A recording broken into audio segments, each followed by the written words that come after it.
Are we live? I'm ready.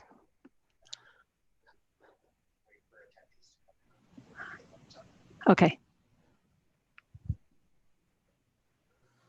Can I see attendees? Participants. There we go. 9. Oh, I lost it.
Are we ready?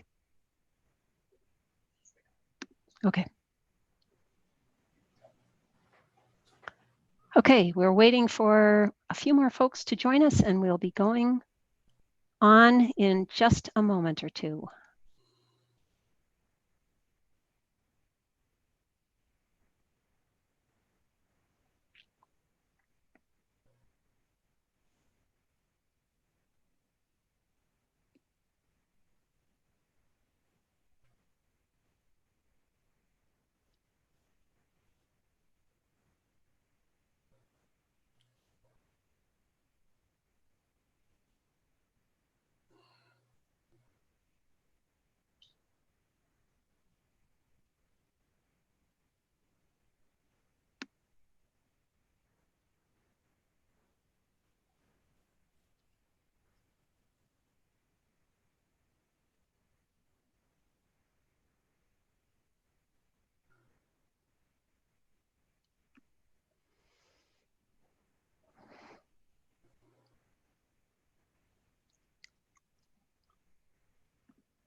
Go. Okay, all right. Welcome, welcome everyone. Welcome to Science on Tap Minocqua, the Zoom edition. Thanks for coming. My name is Susan Knight. Science on Tap is an example of the Wisconsin idea, an idea conceived in 1905 that the borders of the university are the borders of the state. Our partners in Science on Tap include Minocqua Public Library, the Lakeland Badger chapter of the Wisconsin Alumni Association, UW Kemp Natural Resources Station, UW Trout Lake Station, and the Minocqua Brewing Company, which is closed now, but they've been tremendous faithful partners in the past, and we wish them well. Science on Tap is supported through a grant from the Brittingham Fund to the University of Wisconsin-Madison. And you have 3 ways to watch. You can watch on Zoom the way I expect most people are, but you can, and if you are watching on Zoom, you will be able to ask questions and it will be interactive. We'll tell you how to do that in just a minute. You can also watch on YouTube, but that's not interactive and you won't be able to ask any questions. Both of those options are available through links that you can find on our website, Science on Tap Minocqua. Or you can watch an event later. So go to Science on Tap Minocqua and click on archived videos. And our recent archived videos also have an 8 to 10 minute short version, or many of them do. Before we get going, I just want to say our next event on November 4th will be Tammy Ryan of the Wisconsin DNR. She is going to talk about chronic wasting disease, CWD, in deer and other wildlife health concerns. And before I introduce our speaker tonight, can everyone please find their chat button down at the bottom of their screen, bottom of their Zoom screen, and let us know where you're calling from. See if we have anybody from out of state. That'd be pretty cool. But we're glad everybody's here, even if you're from Minocqua. So just fill up the chat and we'll say we've got Lac du Flambeau, Illinois, Woodruff, Madison, Rhinelander, Merrill, Pocatello, Idaho. Whoa. Hi from Trout Lake. Wow, from Trout Lake Station. Somebody else must be here in the building. Arbor Vitae, Lake Tomahawk. We have got folks from all over. St. Germain, Star Lake. Wonderful. Okay, thank you guys very, very much for doing that. Okay, so if anybody has any tech problems through the evening, please use that chat window and it will be monitored by our tech expert here, Noah Lodig. And so that's what you should use if you have technical problems, use the chat. We're going to use the Q&A button for questions, and we'll go over that in just a little bit. But tonight we have Peter David of the Great Lakes Indian Fish and Wildlife Commission to speak about wild rice. Peter David is a wildlife biologist with the Great Lakes Indian Fish and Wildlife Commission, or GLFWC, originally from Green Bay. He received his bachelor's and master's degree from UW-Madison, Forest and Wildlife Ecology. And before he headed north to join GLFWC, which is headquartered in the Bad River Reservation near Ashland. In his new position, Peter developed an interest in manoomin, which is also known as wild rice.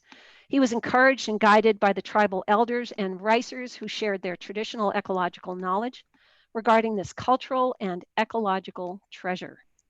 More than 3 decades later, his relationship with manoomin continues to expand as a harvester, a finisher, a researcher, steward, and consumer of wild rice, as I imagine many of us are. Okay, here's your story, your trivia story about Peter David. Peter David once led a ricing workshop that included a trip to a local water body so that everybody could try harvesting wild rice. There were an odd number of participants, so one lucky woman got to paddle in the canoe with Peter David, who was the expert. Peter was poling, that is, he was standing up in the canoe and poling the canoe through the tall rice. The woman who was sitting tried her hand at knocking the rice into the canoe. What happened next? A, Peter hit a stump, lost his balance, and dumped them both in the lake. B, the guest knocked a red-winged blackbird unconscious and it fell right into the. Or C, while they were ricing, a snake managed to get into the boat. The woman in Peter's canoe picked up the snake and said, "Huh, a northern water snake, a big one too," and released it over the side. Okay, so you should see a poll window pop up on your computer and you will see the options for your answers. A, fell in the lake. B, red-winged blackbird. Or C, the snake. So fill that out and we will share the results in a few minutes. And now I'm going to turn it over to Peter David, who will have a short PowerPoint and some introductory comments. And I will be back with you in a little while. And take it away, Peter.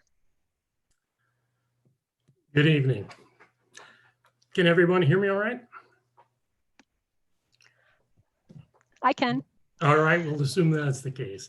Thanks for the opportunity, first of all, to spend part of the evening here with you. Thanks to everybody who tuned in. And thanks to the program sponsors. A little bit of a shout out here to folks. I have to show I am Wisconsin proud. And to all those sponsors, thanks for everything you do. And if my boss is watching, this most definitely probably is water.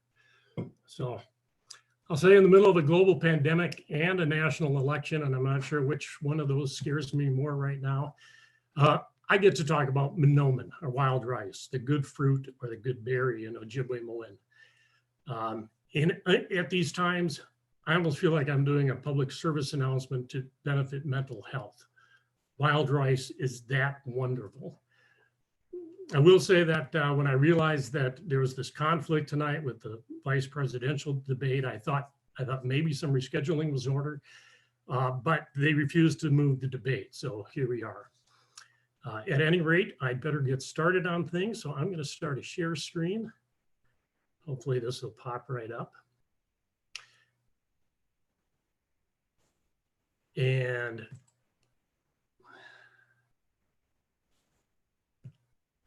we should be in order. To give an introduction to Mahnomen in just 20 minutes is going to be a little like skipping a stone on Lake Superior. I'll just be able to touch on things before moving on. But let's get through some of the basic stuff first, a little bit of an ecology background for people who aren't very familiar with the plant. And then we'll have a touch on some of the ecological benefits that it provides, and a little bit on the history and on harvesting it. So what is this stuff? Mahnomen, a plant, a resource, a more than human being in the Ojibwe worldview. And this picture might look like a stream running through a prairie, and in a sense it is, but the prairie plant here really is an aquatic plant. This is a shallow marsh. That plant, as a guessed, is wild rice. One of the points I like to make all the time very quickly in talks is that the plant that I'm going to be talking about, northern wild rice, is really a North American resource. There are two species that are found in North America. The southern one has a bigger distribution that goes in the southern parts of the states here in the Midwest, up to St. Lawrence, along the eastern seaboard, and even to some of the Gulf states. But northern wild rice is the one that I'm focused on because that's the one that has a large seed, and it makes it important to human harvesters. And you can see that it really is found only in abundance, out of the whole globe in this area, northern Wisconsin, northern Minnesota, and adjacent parts of Canada. So this is really one of those things that makes this part of the world unique and wonderful. And it also means that we have to be really the global stewards for this plant because we can't count on anyone else somewhere else to do it. Wild rice, botanically, is an annual aquatic grass. And the fact that it's an annual is really drives so much of the ecology. And if you can get a sense of how important that is, that's going to be an important part of this talk. Its basic habitat preferences to do the light serving here is it grows in water of about 1/2 foot to 3 feet in depth.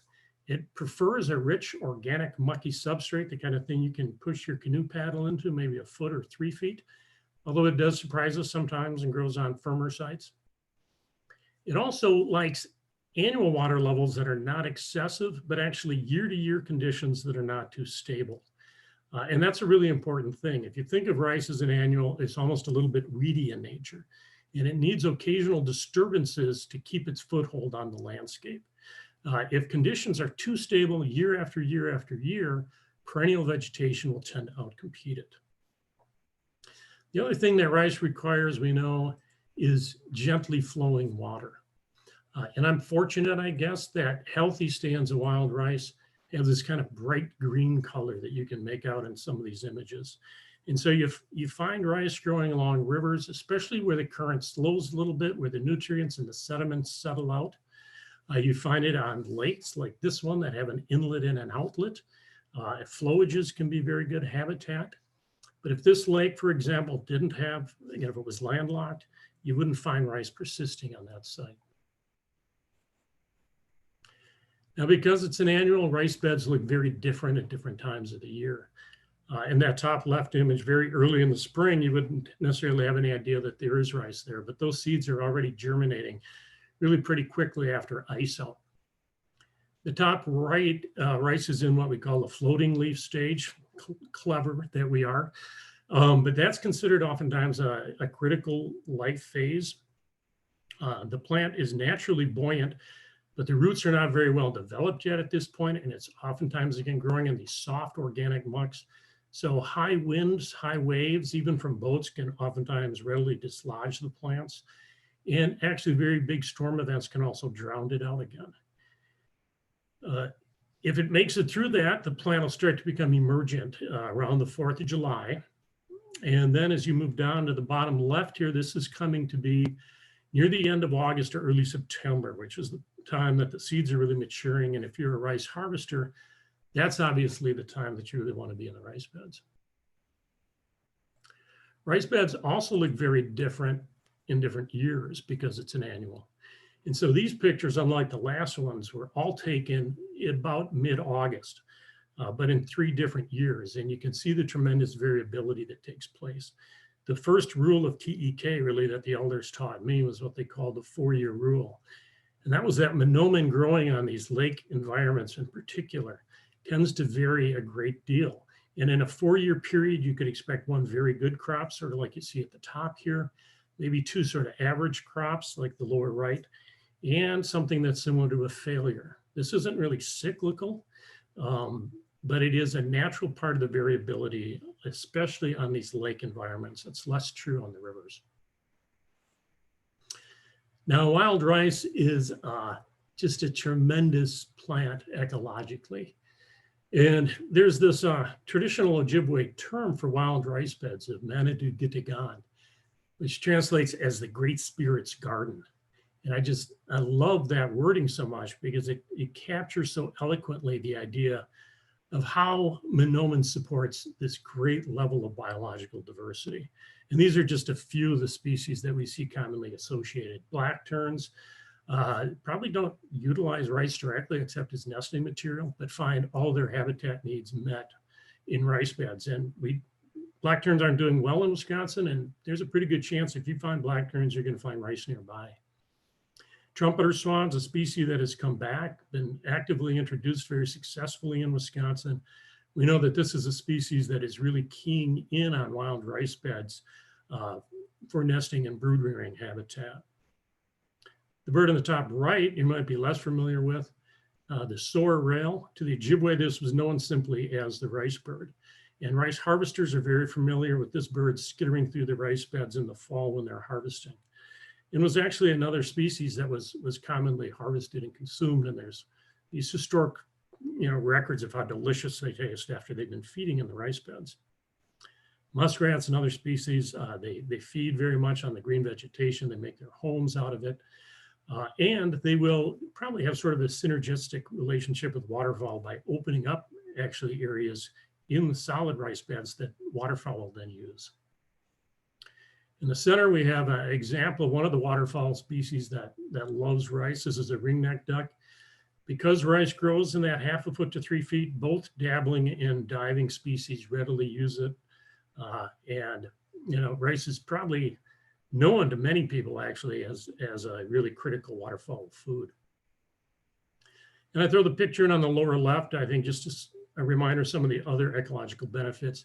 Again, it grows in shallow, rich nutrient areas, and it can take root in places that are really too soft for a lot of other vegetation. So without rice there, the wind can blow across those areas, stir those nutrients from the sediments into the water column and feed algae blooms and other problems. The rice helps break that wind action across there. The root masses help hold those sediments together and then decay fairly slowly so that even after the rice plant itself is dead, it's providing some benefits there to, I think, improving water quality.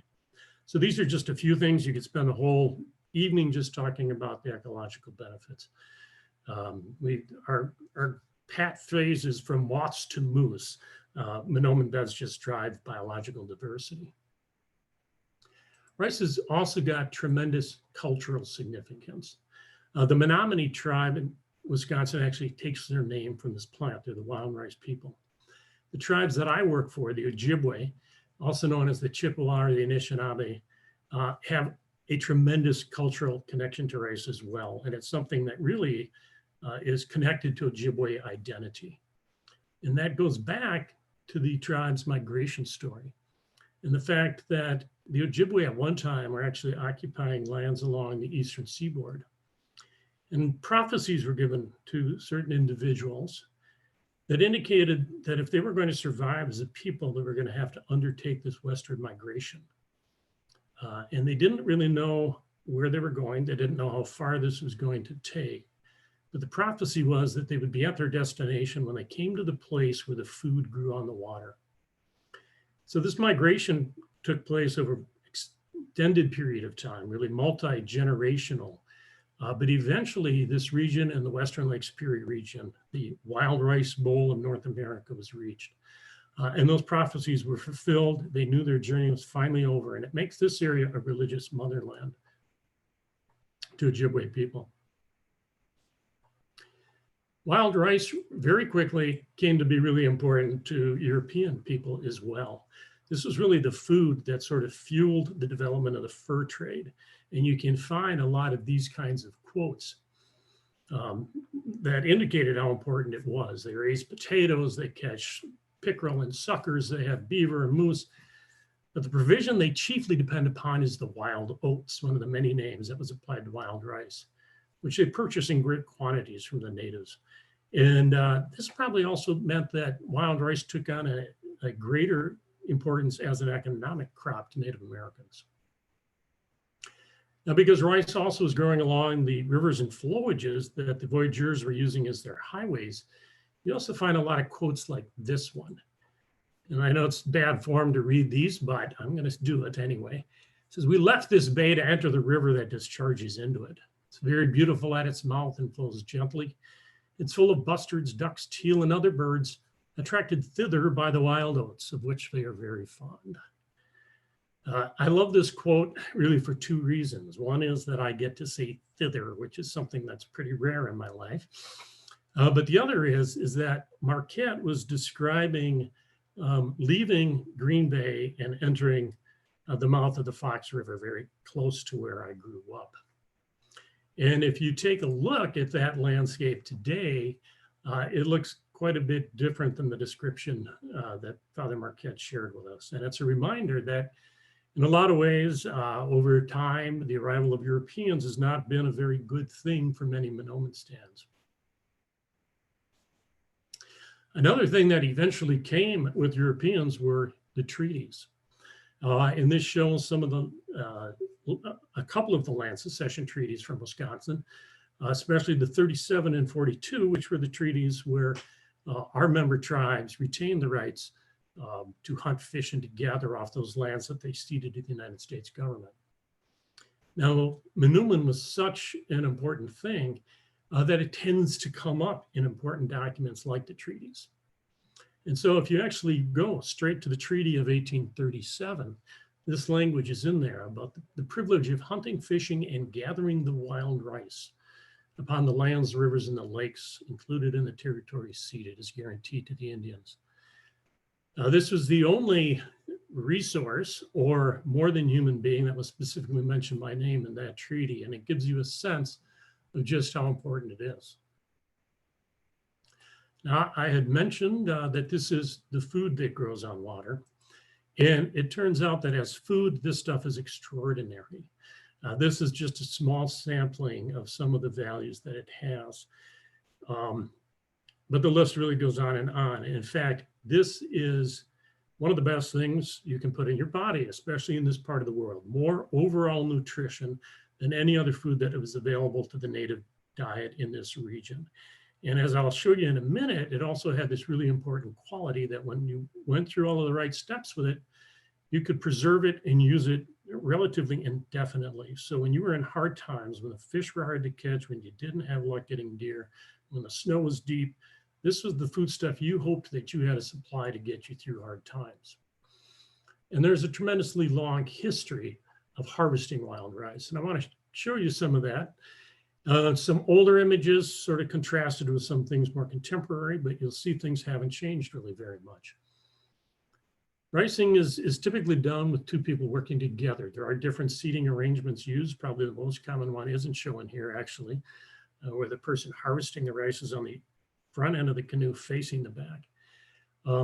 But you have two people, the one we usually just call the poler, using a long push pole. Typically, most ricers will pole through a rice bed instead of paddle. The poler is providing the engine, but also the navigation, and is also reading the bed and looking at it for its height and its density and its maturity, and is listening to the rice fall into the canoe. And so it has actually a lot of work to do. The other person, the harvester, has a relatively simple but important job. And what you want to do is be in these rice beds when that rice grain is just about ready to fall off the plant of its own accord and essentially coax it into your canoe. And you do that by using your 2 ricing sticks, typically made of a very light wood. Tribal regulations actually require them to be made of cedar. You lean the stalks over the canoe and stroke gently or wrap gently across those seed heads to dislodge the ripe grain. And as you do this, hopefully a fair bit of grain falls in your canoe, but every rice canoe knows this is also a planting exercise, and a lot of rice flies all over the place as you're doing this. And so you're planting rice when you're harvesting it. I also say you want to do this carefully because rice matures gradually. And if you do a good job and you're gentle to the plants, you can come back to the same spot in 2 or 3 days and pick it again. And you may be able to do that for 3 weeks or more if the weather holds out well. My next image here, I almost hate to share a little bit because I don't want to psych anybody out to try this if they've never gone ricing. But you can, I happen to fly over this rice bed just a couple of hours after it had been harvested. And clearly these people were extremely good pickers. If you see these lines running parallel, they were being very methodical in the way they moved through this rice bed. I will tell you, I have asked friends of mine who are closer to novice ricers to run a GPS unit in their canoe, and it kind of comes back oftentimes looking more like spaghetti on a plate. So this is something to strive for, but don't expect to be able to do it right off the bat. But it's such a powerful image. I really like to share it. Another 6 hours in these lines probably wouldn't really be visible. And by the time you came back in a couple of days, it might not be obvious at all. Now, anyone who has picked rice knows that this is actually the way it looks freshly harvested in the bottom of your canoe. And if you've ever eaten manoomin, you know, it doesn't look like that. And so each seed is wrapped in a sheath with kind of a long awn on it. And that part is actually highly inedible. And so it took this tremendous amount of ingenuity to figure out how to get that grain out of every individual grain. And this is a very involved process. And I'm going to take it up, I guess, sort of after European contact. It was even more work prior to that. The first step usually is to just air dry your rice, spreading it out on tarps or birch bark mats. And then there's a parching step. After European contact, large cast iron kettles were available through the trade. That rice was put in there and slowly parched over low fire, stirring it constantly with a canoe paddle. And you're doing 3 things here, really. You're killing the germ so it can't sprout. You're driving moisture out of the seeds so it won't spoil later on. And you're getting that sheath to sort of dry up and start to become brittle. And the picture on the right is sort of a small scale mechanized parching machine that has a row of propane heaters underneath it and an arm constantly turning through it. The next step here was probably in some ways the most labor intensive one, but it was called dancing or jigging the rice. And a hole was made in the ground and lined with wooden staves or an animal hide. You can see oftentimes a structure was made so that the person doing this could keep most of his or her weight off of the rice. And you put on a pair of plain high-topped moccasins and you literally dance sort of the tiptoe dance on top of their rice. And you're rubbing those grains against each other, against your moccasins, against the sides of that pit, and getting that sheath to separate from the grain. This was very labor intensive. Until I saw somebody do it, I never appreciated how much work it is. And you can see this is one of the first things that people tended to mechanize. The final step was to separate from each other now this light chaff from the grain itself. And traditionally that was done with a large, broad birch bark winnowing basket. And you can lift and drop that basket and create a chaff, a little draft that carries that chaff away and leaves the grain behind. And you can see other methods to this include just dropping that in front of a box fan. And when you're done with all of that, this is what you have left. This is what I'd call the real McCoy. This is, you see a lot of variability here in coloration and things. This is real wild rice. Now, after seeing all of this, you might think, yeah, you know, if you're in this part of the world, you've seen these kinds of signs around gas stations and things, why not do this? Well, I would tell you that this is really a different product quite a bit. This is cultivated wild rice. For the sake of time, I won't go into this further right now, but maybe we could come into this in some of the questions if people have it afterwards. But I will say, if you've never had the real wild rice, make sure you try it, because they're really two different products in terms of the way they taste and cook. And this just gives you an example, but if it's very dark and very uniform, there's a good chance it's cultivated, because they will dye their rice to make it look uniform. A couple of quick threats we talked about, perhaps, but big increases in goose and swan populations actually are posing a problem. And the bottom picture is just one example of all the things we're seeing with climate change. I would also say there's a great deal of restoration and stewardship going on by a lot of different agencies working together. So that's gives us some encouragement going forward. And all of that kind of work is just being done so that these kinds of pictures hopefully will continue to be part of the landscape here in Wisconsin, Minnesota, 7 generations from now. And so with that, I will say, Miigwech, thank you very much. And I will turn this sharing back off. And if people have questions, I'd be happy to try to take a stab at them.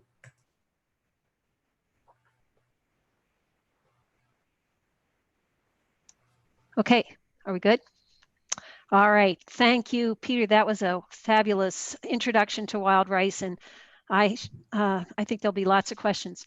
Okay, before we get to the questions, though, let's find out about what happened while Peter and his guest were in the canoe. Here are the results of the poll. Peter hit a stump, lost his balance, dumped them both in the lake. All right, so half of you thought that was the right answer. Only a few of you thought the woman knocked a red-winged blackbird unconscious and it fell into the canoe. But almost half of you thought the woman found a snake and picked it up and dropped it back into the lake. And I'm afraid the answer was maybe the most boring one. Peter hit a stump, lost his balance, and dumped them all in the lake. But I'm glad I fooled a bunch of you anyway. So, all right, now it wouldn't be Science on Tap without questions from the audience. So we're relying on you to ask your questions.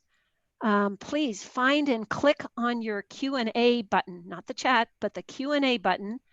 And this is the window where you should write in your questions. And Noah Lodig and Gretchen Garish are here at Trout Lake Station, and they're going to be fielding the questions and passing them over to me. And I will ask Peter David some of the questions that are coming in. So we're going to just give you a minute or two to ask a few questions.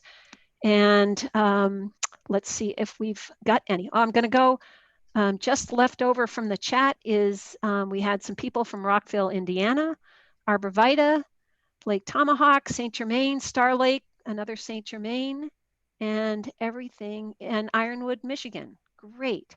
Okay. All right. So here's our first question. Using the traditional harvest methods, what is a good day? How much could you expect to harvest in an hour? You know, it's super variable, and weather and all kinds of things can affect that. In Wisconsin, a fair number of people are satisfied if they're getting 10 pounds an hour. 20 pounds an hour is a quite good rate. In Minnesota, in the heart of their range, it can be considerably higher than that. But I can tell you an average ricing trip in Wisconsin brings home about 30 pounds of sort of fresh green rice. And when you go through all of those processing steps, you get about a 40 to 45% yield typically. So in Wisconsin, an average licensed buyer, it is kind of a recreational activity. They make 2 or 3 trips. They get about 100 pounds of green rice a year. They might end up with about 40 pounds finished. I should probably also mention that today, most people will take their rice to a professional finisher. And there are people who do that themselves, but there are other places that'll do that for you for either a fee or for a percentage of your rice as a payment. Great. Okay, we got another question here. What is required to obtain a wild rice harvesting permit? So a tribal member can obtain their permits if they're a member of the Ojibwe tribes or the ceded territory rights through their natural resources outlets. In the Wisconsin, you can buy a ricing permit basically anywhere you can buy a fishing license. The Wisconsin state license is actually a family permit. It's very reasonable. It's less than $10, and actually your spouse and children living at home can all rice under that permit with some little additional cards you get with them, but they're very easy to get. Now, I know we have a few out-of-state folks on. Wisconsin does not currently have a non-resident racing license, and actually I'm going to be at a meeting tomorrow where we're going to be talking about that, and there's some interest in trying to make that available in the future. We have a low area of about 200 feet by 200 feet that is swampy and usually has flowing water. Is it feasible for us to think about planting wild rice in that area? We would love to attract ducks and maybe get some for ourselves. It certainly is possible to plant rice in the right spot.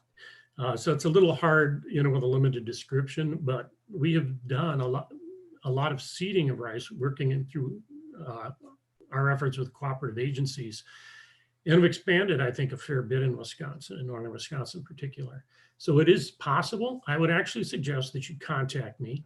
And we have some seeding guidelines that we've developed at Cliffwick that, give you a habitat overview and give you an idea of seeding rates and how to go about this in a good way.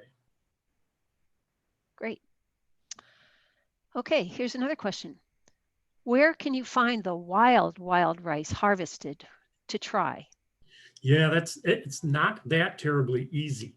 One site, if you want to look, if you're in northern Wisconsin, you can often find it, especially around the reservations. If you are downstate, or if you're looking for something online, one source that's out there is the White Earth Land Recovery Project out of Minnesota. And I know they have it available online, and theirs would be the Real McCoy. Great. Do you think stores have it, or do you usually think that that's usually the non-wild rice, the patty rice? Yeah, so some stores will carry it, and some stores will carry both. Cultivated wild rice is supposed to be labeled as such. I'm not sure that is always the case, especially on sort of the roadside stand kind of thing. But you can find the Real McCoy. There is actually sort of a third hybrid in there too, where in Canada they harvest rice from natural stands, but they harvest it mechanically and they finish it much like the cultivated industry does. And a lot of the flavor characteristics in rice actually come in how the finishing is done. So I tend to think that rice tastes more like United States cultivated wild rice, but that's even another third sort of wrinkle you might find on the market. Can you tell it's the real thing by price? Well, you oftentimes can, yes. When you see the real thing, and you see even with sort of mom and pop finishers who have mechanized some of those finishing steps, real wild rice, oftentimes is $12 to $15 a pound. And the cultivated rice is obviously, it's harvested by large combines and everything else, so the price is oftentimes a third of that. But they do have very different flavor characteristics. My wife and I, Lisa, also works very much on Monoman issues, once had a very nice gig talking to a bunch of chefs, but we brought them real wild rice, and they have patty rice on their shelves. The first thing they did was smell it before it was even cooked. And it was clear they already were sold on the fact that this is a different product. Great. Okay, here's another question. I've been told, the questioner, that wild rice is very sensitive to climate change. We've seen declines here in Vilas County in crop quality. In fact, the last 2 years, the managed lakes in Vilas County remained closed. Do you have a view as to what is causing this? Is it too high a water level, or are there other reasons? So I'll say, as an overview, I'm extremely concerned about climate change impacts on wild rice. There's a whole host of reasons why you would think this plant would be very sensitive. And almost every sort of prediction of what's coming down the pipe brings a negative for this plant, which is really, it's adapted. You saw the range of it. It's adapted to northern harsh growing conditions. Right in the Oneida Vilas County area, the last 7 years, 7 to 8 years now, I think, have had above average precipitation. And even though this is an aquatic plant, rice actually tends to do better in drought years. And we saw that in Minnesota this year, where water levels there were low and they actually had quite a good crop. So water levels are part of it, but these major storm events, when you get 7 or 8 inches of rain, it can blow out a dike, or it can simply pull out those plants in the floating leaf stage. We're seeing more disease issues. We have some concerns about some insect pests. So it's a long litany, but definitely concerned about the future of wild rice on this landscape in the face of climate change. Okay, thanks. Is there any research, support, or efforts to protect or repropagate rice? Yeah, so I do think one of the real outcomes of the reaffirmation of the tribe's off-reservation treaty rights is that it elevated this resource, I think. For a lot of other natural resource agencies, they had an interest, I think, in rice, but it was maybe on the back burner. For the tribes, it's very much front and center, and that sort of acted as a catalyst to get work done.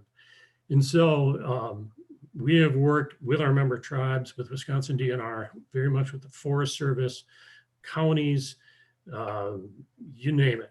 Yeah, Ducks Unlimited, Wisconsin Waterfowl Association. It really is a long list, going right down to Boy Scout troops and Girl Scout groups. So seeding is one thing that takes place. There is some work that's done to try to regulate beavers in a few places where they have had negative impacts. There is really more research being done than ever on understanding some more of the intricacies involved. Replacing culverts and restoring natural regimes of water levels can be a huge thing. So again, there's actually a pretty long list of things that can be looked at. But there's also threats here that are sort of new, and that I think we're trying to figure out ways to adapt to. Great. Are there any exotic invasive plants or insects that are impacting wild rice? So certainly invasive plants, and some of that ties in also with climate change concerns, because some of those plants that Manuma is competing with, get that much more of a foothold when growing conditions are mild. Curly-leaf pondweed, Eurasian water milfoil are probably two that we're most concerned about. And the other thing is that there's a lot of lake associations very concerned about invasive species, and they may want to undertake certain activities to kind of control those, including chemical control. And at Glyphwick, one of the things, again, my wife Lisa works on very much is reviewing those permits to make sure they don't have unanticipated negative impacts on the wild rice bed. I think we're also making some real footholds in looking at how water level manipulations can be a more natural way to achieve that. Doing some overwinter drawdowns and things can knock back some of those invasives, especially those that overwinter in a vegetative state. While rice, overwintering as a seed, doesn't really get hurt by that. And starting to build, I think, some good track record on that, and working with lake associations who are looking for those non-chemical ways to approach things. Great. Is there a theory on why some of the rice is beautiful, dark reddish color? Is wild rice? So I guess that's it. Yeah.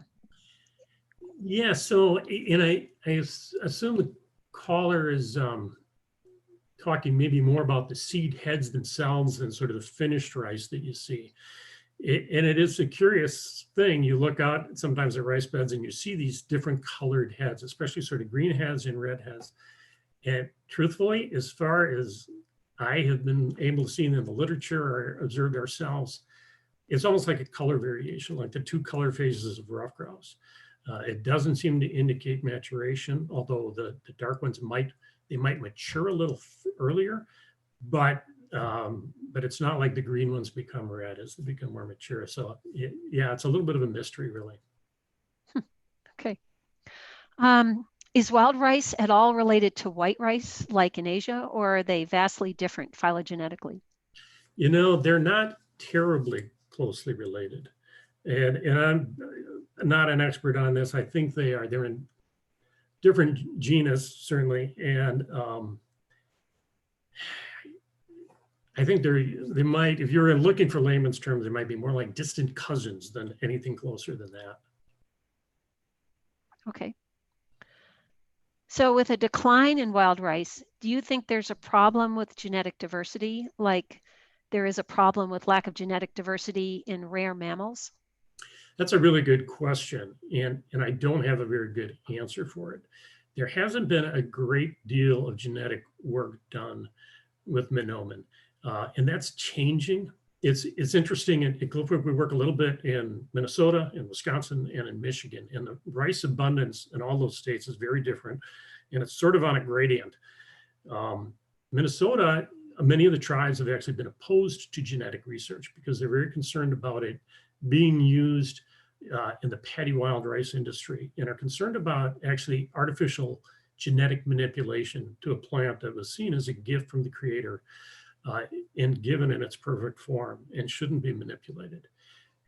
That can shift. Those attitudes are a little bit different as you move across the landscape. And in Michigan, where the vast majority of the rice beds they once had been lost, and they're really concerned about trying to preserve everything they have, there's been a greater willingness to look at the genetics of rice.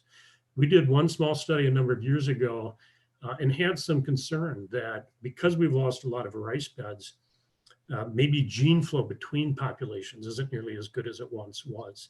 It's a wind pollinated plant, but it's a fairly heavy pollen that doesn't likely disturb or disperse great distances. And so maybe we've sort of taken out every other stepping stone on the landscape and reduced the amount of gene flow that historically took place. I think it's an interesting area to look at. Great. Can you expand on the cultivated wild rice? Where is it grown? So if you go back about 60, 70 years ago, there really was no cultivated industry. And even companies like Uncle Ben's got their wild rice by driving around to lakes in northern Minnesota and Wisconsin and buying seed directly from harvesters. But there was a thought that maybe they could get it more cheaply and more consistently from year to year if they developed it as a cultivated crop. And so the University of Minnesota was really one of the leading organizations behind trying to cultivate rice. And they did a lot of work to do that, developing varieties, for example, that grew well in the artificial situations of paddies.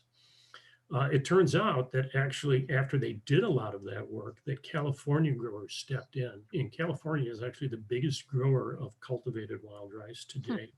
It's still a fairly significant industry in parts of Minnesota as well.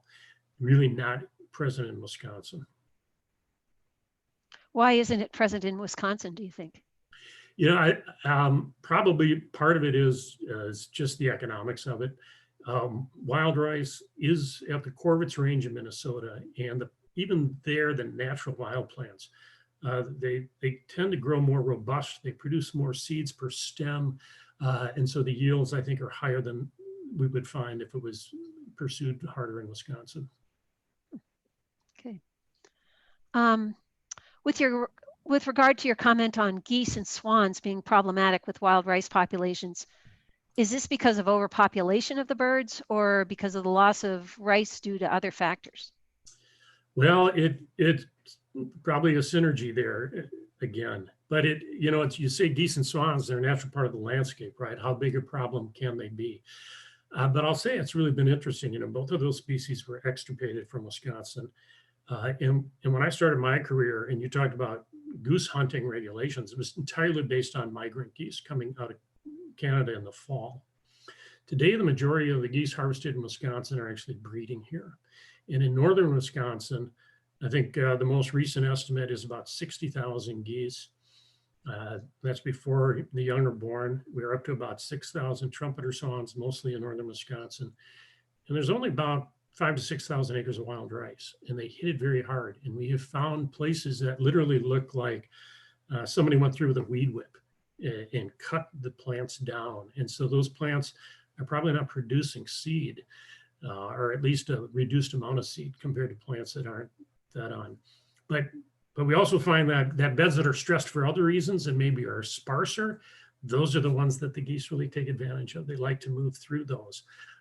And so it probably is a cumulative effect.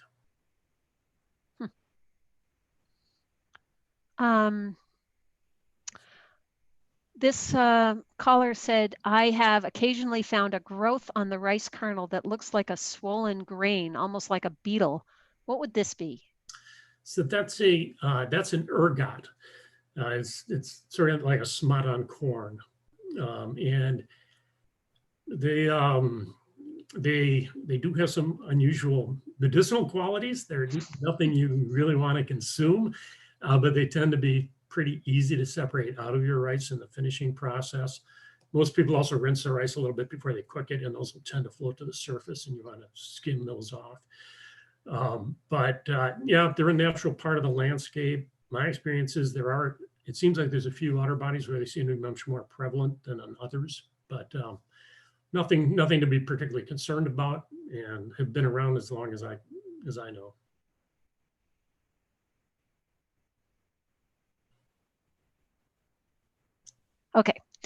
Okay, so we had a couple questions come in about insects. So let's just kind of group them and say, what are the little white worms that I find in the rice? Yeah, so the bane of ricers, we call them rice worms, but they are actually the larvae of a moth. And that moth will lay its eggs right inside the developing seed head. And those eggs hatch out, and they will eat that developing grain, chew their way out of the head, and go on to a next grain and consume some more. And these are something else they've been around for a long time. They have a fairly complicated life cycle. It also involves milkweed at one point in one of their instar stages. They can be highly variable. I have picked rice in places where I get home and I have a hand, 3 or 4 of them, literally, in 20 or 30 pounds of rice. I've also been to places where I bag my rice up, and they tend to, when you put it in a bag, they tend to crawl up to the top and literally have handfuls and handfuls of them coming out of the rice. So they are a pest. They're annoying, but they do again get kind of cleaned out of the rice in the finishing process. It's interesting to me when I spread my rice out to dry in the backyard, especially if the thrushes are migrating through, they will come in and pick a lot of those worms out and do me a little ecological service there. Great. Okay, so if no one harvested wild rice, it would still reseed itself, right? Do you think it's important that people continue to harvest wild rice? Yeah, I would say yes, for a couple of reasons. Certainly, first of all, I'll give you the traditional Ojibwe perspective on that is absolutely yes, because this is understood to be a gift from the creator, and you honor that gift by ricing it. If you don't harvest it, if you don't utilize the rice, it really shows sort of a disregard for this gift you've been given. So for cultural reasons, there's some strong reasons to feel that way. But there's also people who believe actually that ricing is very good for rice, especially if you don't do it too early, don't do it too hard. You are knocking that rice off and essentially planting it. And by doing so, the blackbirds that might want to eat it, or the rice worms might have less of an impact on it. And so there may be some good reasons to think actually that there are some benefits to the plant. And then the other point I would make is that rice harvesters really tend to become rice stewards. They're the ones who watch the plants, they become familiar with them, they care about them. They're the ones who contact us when they see a problem going on. And so I really think we need to sort of build a clientele actually of people who are out there who love and appreciate this resource, develop a relationship with it. Because I really think that's in the rice's best interest in the long run. I'll also say that harvesting by hand techniques, the way it's done, it's regulated, is highly inefficient. We think even with sort of intensive revisiting to a bed, we're probably harvesting at most 10 to 15% of the seed that comes off. And so much of that rice is available for the other wildlife species that are using it and to replant the bed for the next year. Great.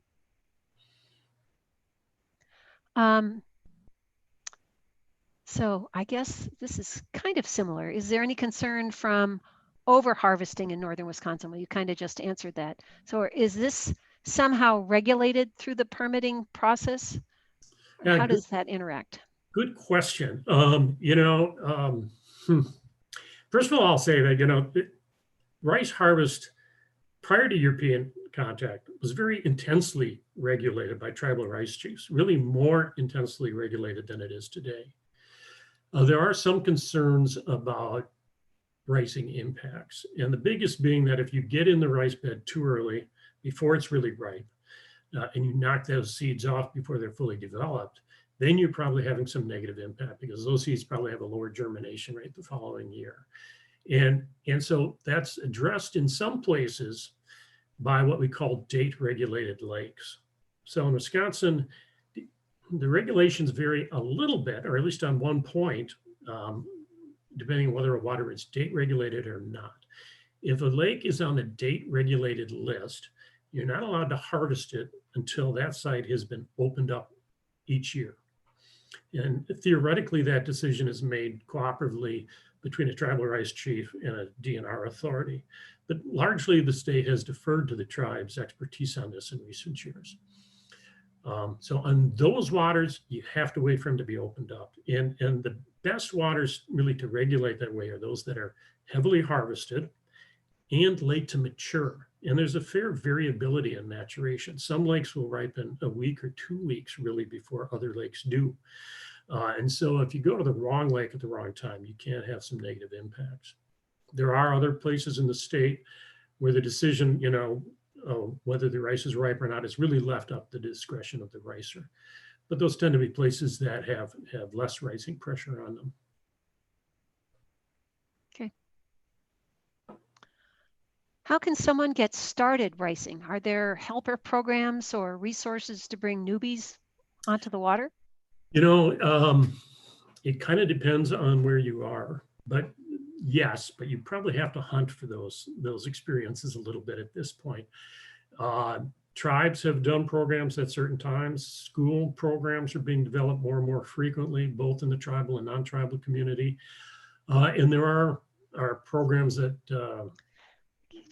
are arranged at various times. Glyphwick has worked occasionally with UW-Stevens Point at their field station near Wausau. And up in the Upper Peninsula of Michigan, the Keweenaw Bay tribe and the La Vita's Air tribe have occasionally put on programs. So one thing you could always do is try to reach out to Glyphwick, and we normally have some sense of things that are going on in the region and try to hook you up with something. The other great thing to do is just try to find another ricer who can serve as a mentor. It is something that you could study, I think, and even as a rookie have some success, but it's great to go out with someone who knows the ropes a little bit and is familiar with some things. Glyphwick does also have a brochure available that's sort of targeted for people who haven't riced very much and want to learn the basics. So you could contact us for that. Great. Okay, we have one final question. What are your favorite wild rice recipes? This stuff is tremendously versatile. First of all, you can eat it 100 different ways. I mean, that's actually a gross understatement. You can eat it for every meal. You can have it for snacks. You can actually pop rice a little bit like popcorn. I'll tell you, two of my favorite dishes that come from almost the opposite end of the spectrum. One is a very traditional Ojibwe dish where you cook rice and season it really with wild fruits and maybe throw in nuts. Now, I probably break from tradition. I should be using probably wild hazelnuts, but I'm more likely to reach for almond slivers that I have on the shelf. And then season it with a little bit of maple syrup and have that as a cold sort of a salad dish. And it's just wonderful. One of my other ones is a very non-traditional dish where you take uncooked wild rice, you mix it with hot water, olive oil, black olives, tomatoes, cheese, and you bake that all up into mushrooms, bake it into a big casserole. And I'm a fairly carnivorous person, but that dish is so hearty that with some good crusty bread and a little red wine, it's a dinner really by itself. Oh, sounds absolutely delicious. You can find a couple recipes at Glyphwick too, and some whole cookbooks about cooking with native foods. Oh, wonderful. That's great to know. Okay, well, thank you so much, Peter David. This was just wonderful. Thanks to everyone who contributed questions. I know we didn't get to all of them, but we had great attendance, and we are most grateful to everyone who has participated in our first Zoom Science on Tap. I also want to thank our sponsors, the Lakeland Badger Chapter of the Wisconsin Alumni Association, Minocqua Public Library, UW Kemp Natural Resources Station, and UW Trout Lake Station, and also the Brittingham Foundation. And best wishes again to the Minocqua Brewing Company, who's been our loyal partner all these years, and we dearly hope that they will be again soon. So remember, our next Science on Tap will be November 4th, again, right here on Zoom, and we will have Tammy Ryan of the Wisconsin DNR talking about CWD and deer and other wildlife health issues. And if you want to sign up for email reminders of our events, please go to our website, Science on Tap Minocqua, and click on Contact Us, and there's a place where you can leave your email address. So don't forget to vote, and we'll see you next month. Bye-bye, everyone. Thank you.